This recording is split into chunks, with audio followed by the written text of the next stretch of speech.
रमन, झंडा और डंडा। एक दिन रमन के घर के सामने। रमन, दरवाजा खोलो भाई। यार खलीफा, जल्दी से अंदर आ जाओ। आजादी के दिन प्रधानमंत्री लाल किले पर ध्वजारोहण करेंगे। हम तुम्हें लेने आए हैं। रुल्दू का डंडा मुझे जाने से रोक रहा है खलीफा। रुल्दू पहलवान का मैंने उधार देना है। वह डंडा लिए बाहर खड़ा है। जो ही मैं बाहर निकलूंगा, पहलवान मेरे हाथ पैर तोड़ देगा। रमन, ये झंडा तुम्हें बचाएगा। क्या ऐसा मुमकिन है? क्यों नहीं। और फिर झंडा गीला हो गया है, इसे सुखाते चलो। झंडे की ओट में रमन है। बेकार हुआ रुल्दू का डंडा, ऊंचा रहे हमारा झंडा। वाह भाई वाह।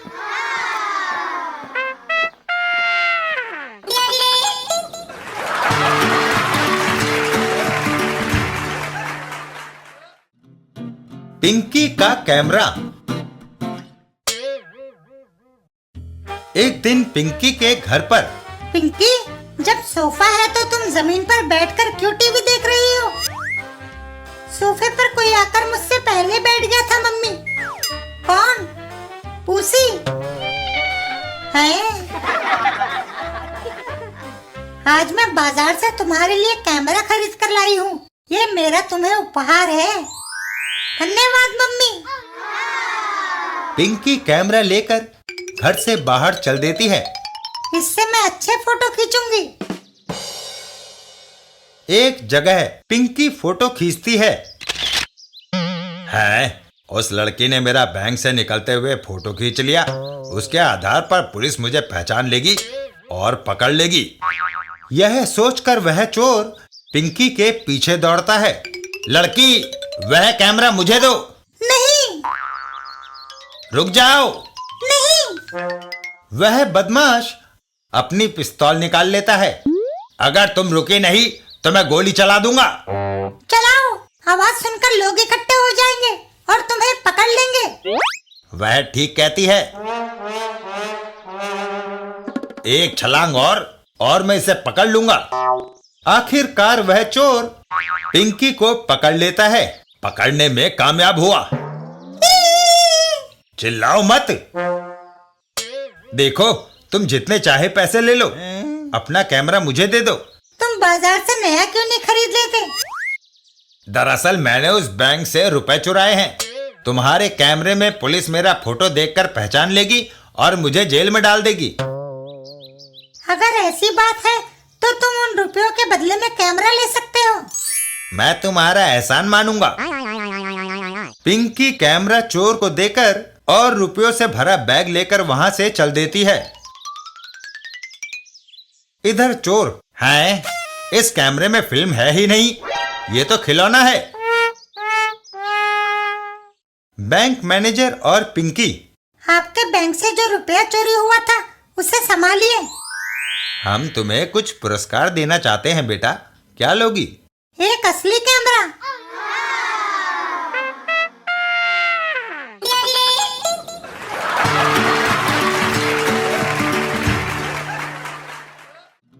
चाचा चौधरी और जल बाबा।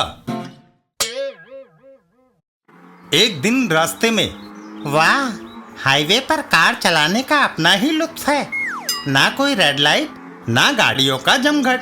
गाड़ी जितनी मर्जी स्पीड से चलाओ। तभी उसकी कार रुक जाती है।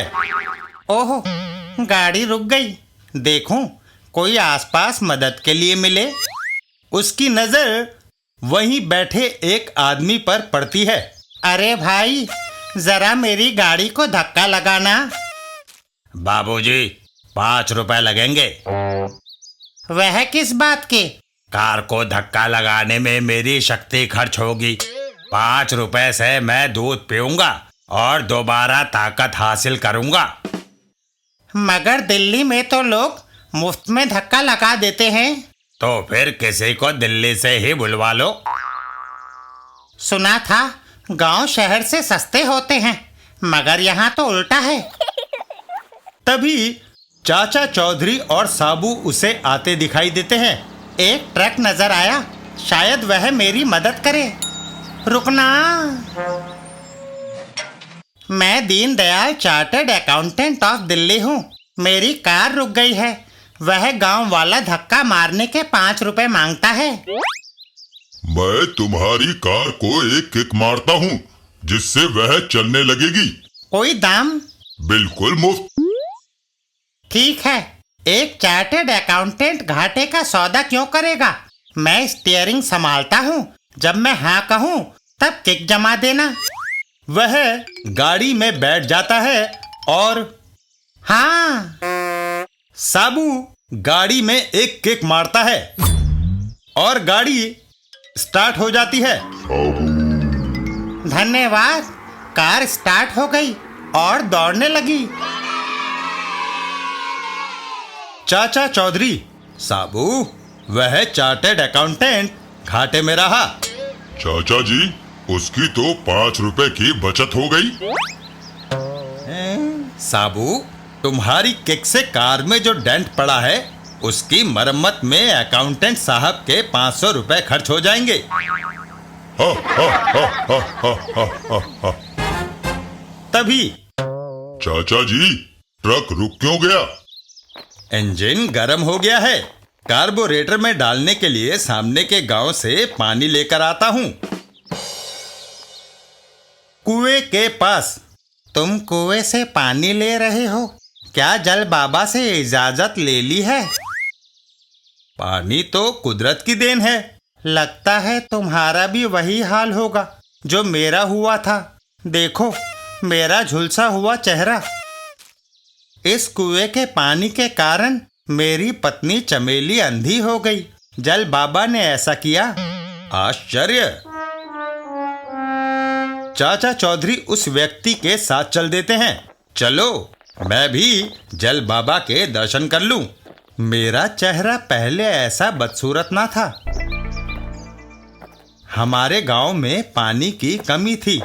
पानी का एकमात्र स्रोत 20 मील दूर एक तालाब था। गांव के लोगों ने मिलकर एक कुआं खोदा है। अब पानी के लिए दूर नहीं जाना पड़ेगा। परंतु जब हम दूसरे दिन कुएं पर गए तो वहां पर एक अजीब आदमी बैठा था। तुम? मैं जल बाबा हूँ। इस कुएं से एक बाल्टी पानी लेने के लिए 1 नारियल और 11 रुपए देने होंगे। क्यों? कुआं तो गांव वालों ने खोदा है। लेकिन इस कुएं के पानी को पीने योग्य मैं बनाऊंगा। क्या अभी इसका पानी इस्तेमाल करने योग्य नहीं? जल बाबा कुएं में बाल्टी डालता है। अभी यह जहर से ज्यादा घातक है, खुद देख लेना। लो, इस पानी से अपना मुंह धो लो, पीना मत। तभी मेरी पत्नी चमेली आ गई। हाँ, पानी, मैं भी इससे अपना मुंह धो लूं। हम दोनों ने इकट्ठे पानी के छींटे अपने चेहरों पर मारे। ओह, ये क्या? मैं अंधी हो गई। जहां जहां पानी पड़ा चमड़ी पर जख्म हो गए। इधर जल बाबा। बाकी बचे पानी से मैं नहा लूं। नहीं जल बाबा, आपका भी वही हाल होगा जो चमेली और उसके पति का हुआ। मूर्ख, हमें योग्य सिद्धि प्राप्त है। हम अमर हैं। तुम्हारे और हमारे में यही फर्क है। इतना कहकर जल बाबा ने बाल्टी का बचा पानी अपने ऊपर उड़ेल लिया। हर हर गंगे। गांव के लोग हैरान रह गए। जल बाबा को खरोच तक नहीं आई थी। महाराज, हमें क्षमा करें, कुएं के जल को उपयोगी बना दें। ऐसा ही होगा। जल बाबा ने मंत्र फूंक कर कुएं के पानी को उपयोगी बना दिया, पर वह उसकी कीमत लेते थे। महाराज, मुझे 2 बाल्टी पानी चाहिए। लीजिए, नारियल और 22 रुपए। लेकिन जब एक बार कुएं का पानी मनुष्य के लिए उपयोगी बन गया था, तब तुम जल बाबा को कीमत देते या ना देते, क्या फर्क पड़ता? जैसा तुम समझते हो यह वैसा नहीं है। एक बार पारो बिना नारियल और 11 रुपए दिए कुएं से पानी भरने गई थी। कोई नहीं देख रहा, मैं मटका भरकर पानी ले जाती हूँ। पर रास्ते में ही जल बाबा ने उसे रोक लिया। पारो, पानी की कीमत कहाँ है? महाराज दया कीजिए, घर में एक पैसा नहीं है, मेरे बच्चे प्यासे बिलख रहे हैं। नहीं, तुमने पानी चुराया है, तुम्हें सजा मिलनी चाहिए। इतना कहकर जल बाबा ने कमंडल में से पानी अपने हाथ में लिया और पारो के ऊपर छिड़क दिया। तुम्हारी सुंदरता जाती रहे। ओहो, ये क्या हो गया? मेरी बाह और चेहरे पे जलन। इसलिए जल बाबा से बचने का कोई चारा नहीं। मेरा कहा मानो, 11 रुपए और नारियल बाबा जी को भेंट करो। चाचा चौधरी झुककर जमीन पर पड़ा एक पत्थर उठाते हैं। यह क्या कर रहे हो? जल बाबा को देने के लिए नारियल ले चलूं। जल बाबा की जय। इस अजनबी ने कुएं से एक बाल्टी पानी लिया है, इसे ज्ञान नहीं था, इसे क्षमा करें। मेरे विधान में क्षमा नहीं है। सजा भुगतने के लिए तैयार हो जाओ, तुम पर मंत्र पढ़ता हूँ। जल बाबा कमंडल में से पानी अपने हाथ पर डालता है और चाचा चौधरी पर छिड़क देता है। ओहो, बच गया, छींटे कुत्ते पर गिरे। चाचा चौधरी का पलटवार। अब मेरी बारी है। ओहो, पत्थर लगते ही जल बाबा ढेर हो गया। यह तुमने क्या किया? जल बाबा मंत्र से तुम्हें राख कर देंगे। वह बेहोश हो गया है। ढोंगी बाबा ने निर्दोष गांव वालों और कुत्ते पर जो फेंका वह तेजाब था। तो तेजाब का जल बाबा पर असर क्यों नहीं होता था? उसकी चमड़ी पर जख्म क्यों नहीं होते थे? देखो, इसने अपने सारे शरीर पर प्लास्टिक का खोल पहन रखा है, इसलिए तेजाब से इसकी चमड़ी बची रहती है। चाचा चौधरी उसका खोल उतारते हैं। यह मैंने इसका खोल उतारा है। अरे, ये तो गांव का शगनू बदमाश है जो कुछ दिन पहले अचानक गायब हो गया था। इस बहरूपिये ने चीते की जो खाल पहन रखी है वह भी प्लास्टिक की नकली वस्तु है। तभी शगनू को होश आ जाता है। ओह, मेरा सिर। जल बाबा, क्या आपके कमंडल का पानी आपके सिर पर डाल दें? नहीं, मैं मर जाऊंगा। चाचा चौधरी उस बदमाश को पकड़ वहां से चल देते हैं। एक बात अभी भी रहस्य बनी हुई है। जब जल बाबा ने पहली बार बाल्टी कुएं में डाली तो तेजाब क्यों निकला? यह बात मैं बताऊं या तुम बताओगे शगनू? जब भेद खुल गया है तो इसे मैं बताता हूँ। कुएं का पानी निर्मल था।